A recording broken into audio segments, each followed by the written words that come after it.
you can just multiply by the width of slab, you will get this reinforcement. Here, I want to give you a tip. You know, what is that tip? This is an empirical method.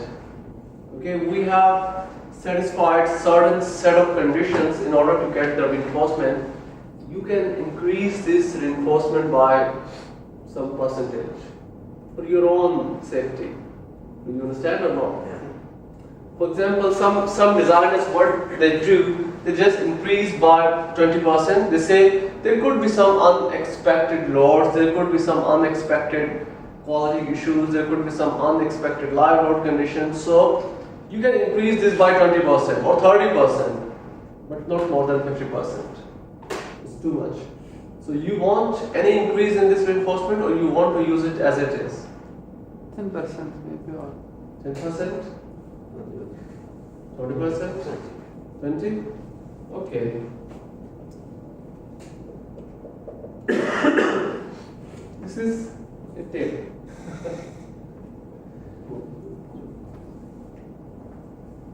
I was, you know, in the companies when the people are working, sometimes you make a design. Like, for example, if you design a bridge girder, okay? So what you do, you will make the sketch, you will make a design sketch, and then you will give it to your senior or your boss in the company. For example, you come up with like 10 number of rebars, 25 millimeter diameter. You come up this is your answer. The main steel should be 10 number 25. The top steel should be like 6 number 25, for example. So what your boss will do, he will say, okay, 10, let's make it 12. You understand? Yeah. So let's make it, if it is 10, let's make it 12. Okay? Then it goes to the upstairs, the next boss, if he say, oh, 12, so 14. let's make it 16. Because they are adding safety on your design. You understand? Yeah. So there's a very famous joke in the civil engineering design office that, you know what, the same thing happened, and when it reached the top one, he did not find any space to add steel. The gutter was full. The depth of the gutter was like with the layers of steel. He sent back. He said, "You did not design well. You over-designed it, increased the width, and then sent it back to me." They did the same thing. They increased the size, they sent it back, and then he added 2 reinforcements. So this is what happens. So this is something similar, which I'm giving you a tip. For example, I mean, if you are senior boss and your junior engineer brings something to you, you will also try to play something like that. Maybe you will increase too, because you know it is not going to. It makes difference. It changes the type of failure, but on the same side, it also increases the capacity of the beam. So. But keep in your mind, increasing reinforcement always is not beneficial. It will change the type of failure. You understand? Your failure will not be the tension control, it could be changed to the transition, or sometimes if you add reinforcement into that, it will be changed to the compression control failure, which is totally not desirable. Okay? So, but people in the design offices, they forget most of the theory. They just think adding steel is good. Just like you think drinking milk is good. Yeah. Irrespective of that, it can cause you some problems. Okay, so what is the answer? 456. 456 millimeter square per meter. So now you can decide what number of reinforcement. For example, if you want to use number 13. If you want to use number 13 rebar, and for the number 13 rebar, the area is 129 over S, 456 over 1000. So you can find out the spacing. How much will be the spacing of this number? This is the area of steel for number 13 rebar. Number 13 in SI, 13 mm.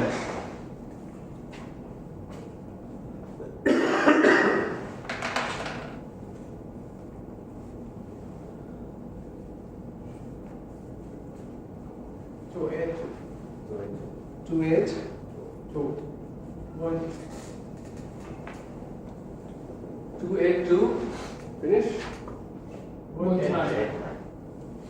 So you can say number 13 at the rate of 280.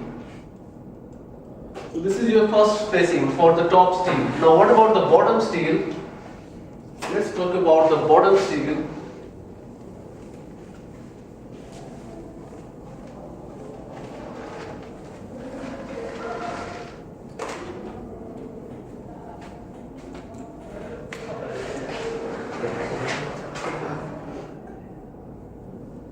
Bottom steel.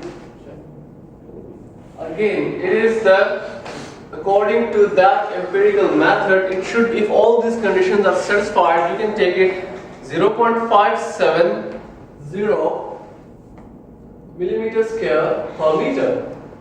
So the same thing what we have done here, we will do again in order to get the reinforcement.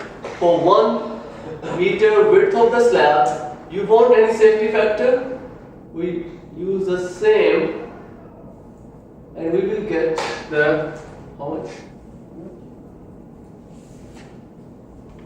684. 684. And you want to use which bar? Number 13 or number 15, number 16? Which bar? Which common? Which one is common? Number 16. Number 13 is also very common. Number 16, I think it's 200 mm.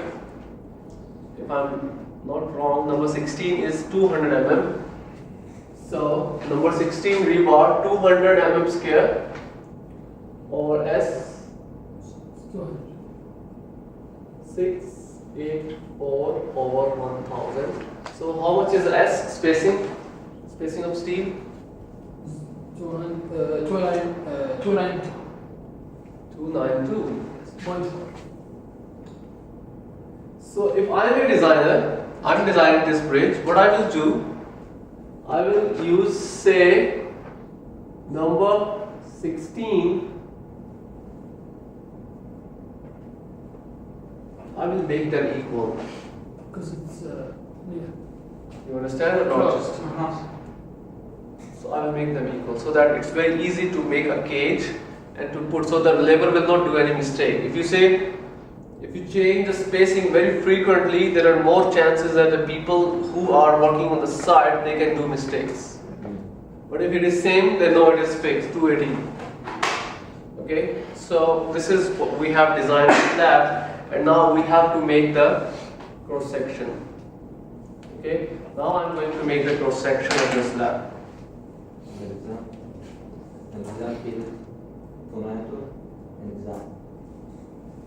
an exam. In exam, lower it to the 10 mm. For example, it should be 290. It should be round to the lower 10 mm. Don't round to the upper 300 mm. Because this is the minimum spacing. Sorry, maximum spacing. If you provide spacing greater than this, your AS will become small. Do you understand? Yeah. So don't exceed this value. Less than this, fine. Okay. So let's go with it and draw the cross section of the bridge of the slab.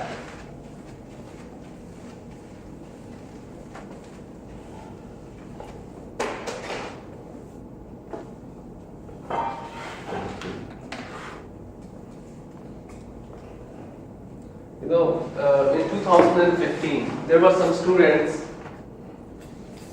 who did not take this course with me, I think. And I helped them. They were the senior design students of one of the teacher here. Maybe you know him, Dr. Rafiq. The students were the senior design students of Dr. Rafiq. Dr. Rafiq offered a project, design of bridge, something like that. And the student, they came to me that please help us to model the bridge. bring me the drawings, they bring me the details. I help them.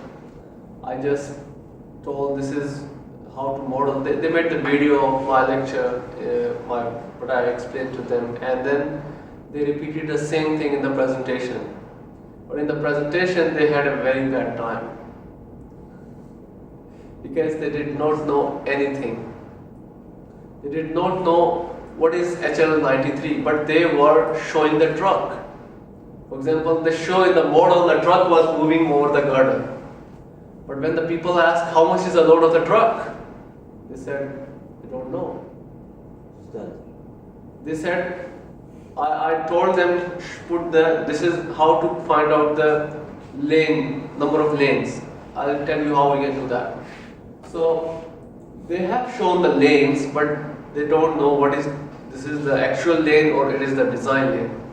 So it's very important for you to not just to learn the model. I think if I teach, or if anyone can teach some like high school student to model, to work with a computer, he can much proficient in working with the computers compared to us. But the only thing which makes a difference is the knowledge, the background knowledge which we have in the bridges.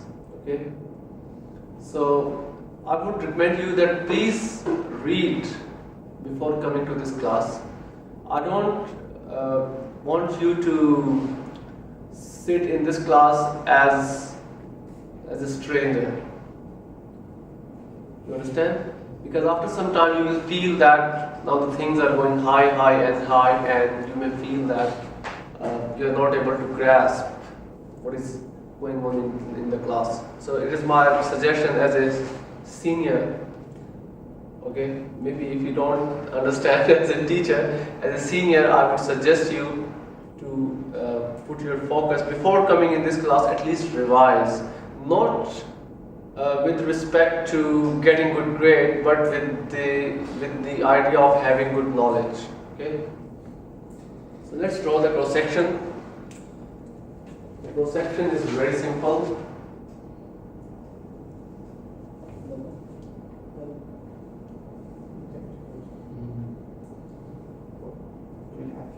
This is just one part. I'm not showing, for example, maybe I'm just showing this part here.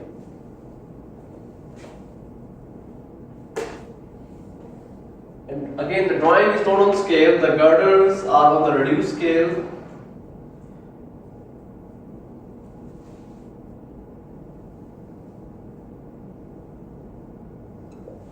Because I have to show the reinforcement in the slab, that's why I have shown a very thick slab, so the drawing is not on scale. And this is not the full slab, this is just one segment. I'm showing this segment, okay? The details will be similar throughout the length of throughout the width of the deck. Okay, so let's show the reinforcement. Now, in that case, the main steel is in this direction or in the horizontal direction? The main steel is horizontal or out of the plane of the paper or out of the plane of the board? This front view or side view? This is the cross section. The main steel of the slab, it will be in which direction? In this direction? Yes. Or going out of This direction. the horizontal direction? Yes. Yes, you're right. So we should always place the main steel first. This is the main steel and it should be at the bottom. And this is the main steel at the top. Okay, above this steel, for example, this steel, now please, this point needs a little bit attention. This reinforcement which we have found, this is for the both. For example, this steel and this steel, both should be provided at a spacing of number 16 at the rate of what? 280. The same way,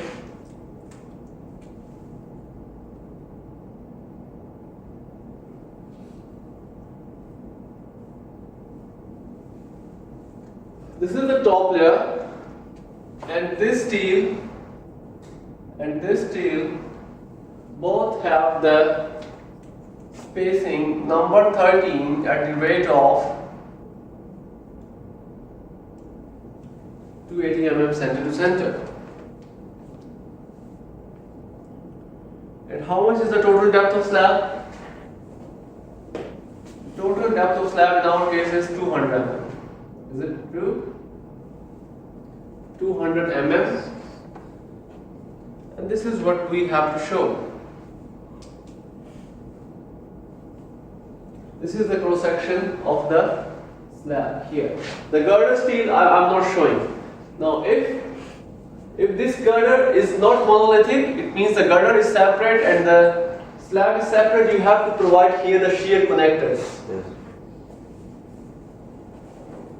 But if they are monolithic, no need. So we have finished the design of slab by empirical method. By the actual method, I have already explained in the previous class. So the next part which we have to study today, the lateral distribution of the forces of the bridge girder. So we have finished the slab and now we will move towards the girder. And there are how many types of girder? Two. Interior girder and exterior girder. So whatever we are going to do for interior girder, the same thing we will do for the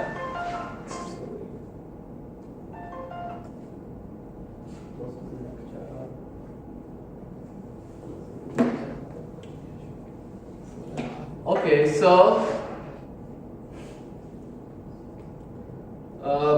let's move towards girder. Can I erase? Yes. Okay.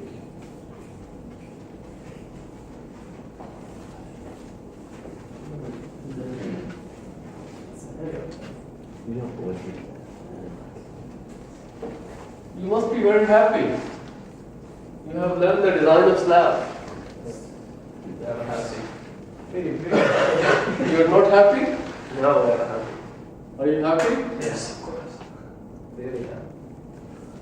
Well, when I learn any recipe of anything, particularly I like cooking, really.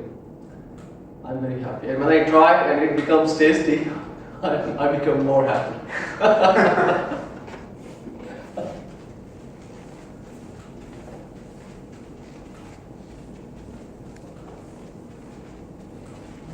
I mean, I really enjoy cooking.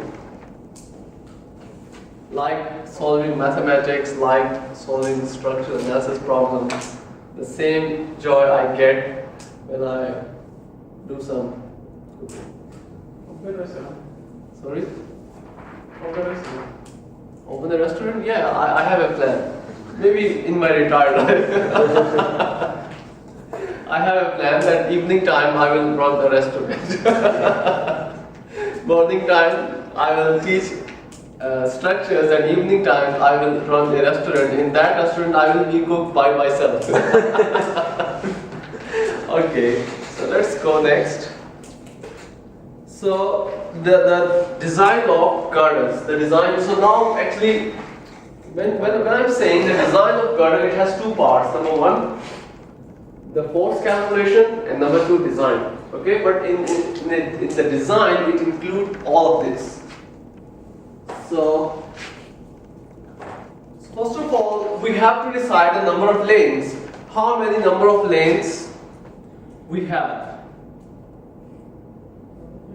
Okay. So according to the ASHTO, the number of lanes are calculated this way.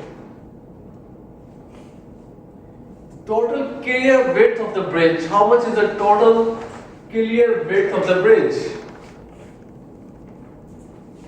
It was 12 meters? Yeah. 12,000 millimeter. So 12,000 divided by 3.6. How much? 12, 17. Sorry, 3600. 3.6 meter. How much is that?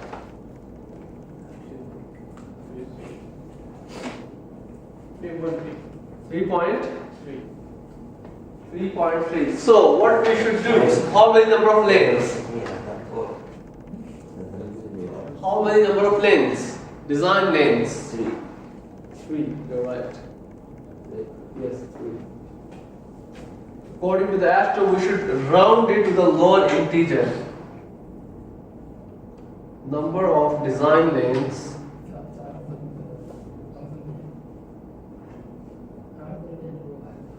See, these are the design lanes. These could be different from the. You have any question? Just we ask about the 3,600. It's constant or we can change it? It's constant. It's given by the Astro. Okay, so number of design lanes. Number of design lanes 3. What I was saying, the number of design lanes can be different from the number of actual lanes. Okay, the actual lanes we thought 4. Okay, but these are the design lanes. It is not necessary that all 4 lanes will be loaded at the same time over the bridge. It's not necessary. Okay, so let's do the lateral distribution for interior girder. First of all, lateral distribution for lateral distribution. For example, I told you that we don't know if this is a truck. This is the width of truck. This is the axle. Axle means one wheel, other wheel, and this is the axle. Okay. So we don't know how much P is coming here. Do you understand? For example, either we have to consider the full load here, 30%, 40%, 60%, how much we have to consider. So this is the lateral distribution. So if you remember, we have the expression, let me see if I have here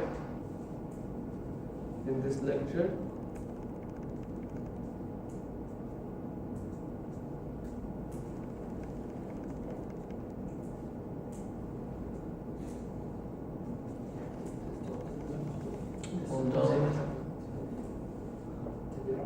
So now I'm actually looking for the.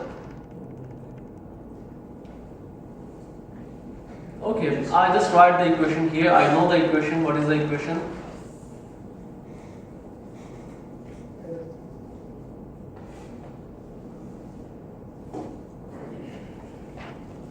So now we have two equations. One for the one lane loaded, and other is for the multi-lane loaded.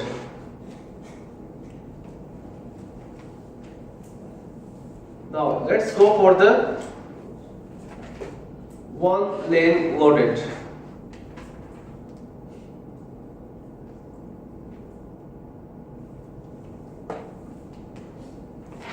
So for the one lane loaded, for interior girder,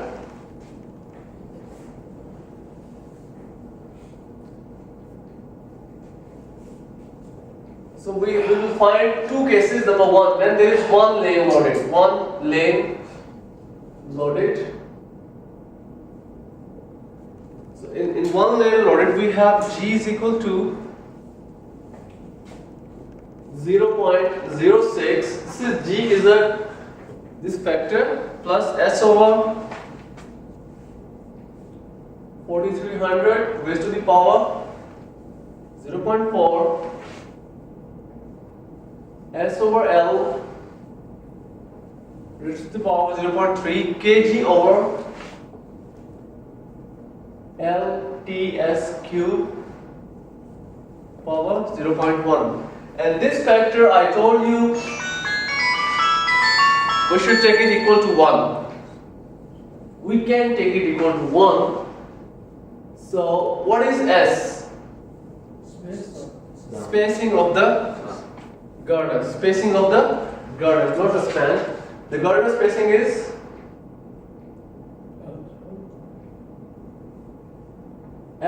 the length of girder, the effective length. How much was the span of our bridge? Please tell me. 15 meter? 15. Check. 15. The effective span of the Yes. sentence. How much? 15. 15.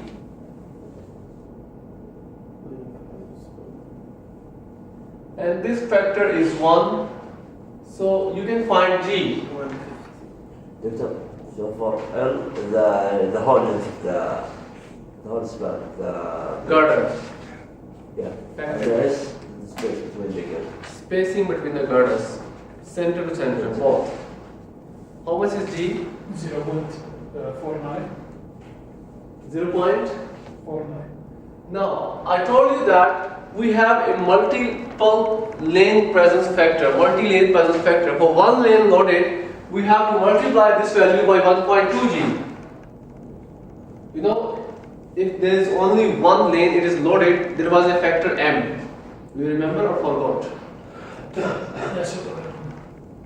Okay, I hope you remember, but if you go to my previous lecture, you can find that, and you have to multiply this by 1.2 for one lane loaded. So what is the answer? 0.588. 0.59. So it means 60% of P. 60% of the axle load will come here. Now the second case, when the two lane load is, when two or more lane loaded. So in that case, G is equal to 0.075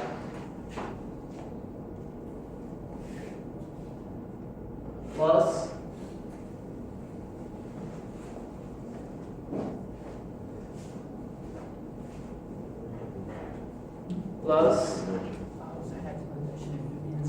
S over 2900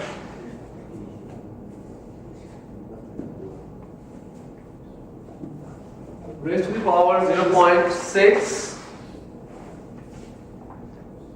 multiplied by S over L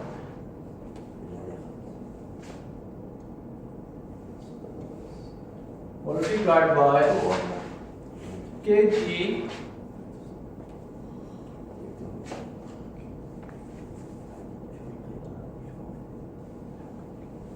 raised to the power 0.1. So again we will put the values here. G will be equal to S is 2200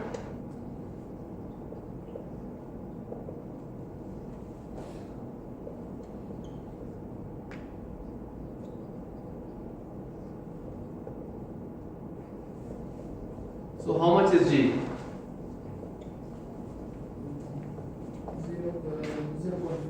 0.65. 0. 0.65. So we should take the greater of these two. We should take the greater of these two, and that will be this one. This is the value of G for interior girder. And now we will calculate, yes? For the factor, we take it as 1. Anyway, we take it 1. This is the ratio of the stiffness of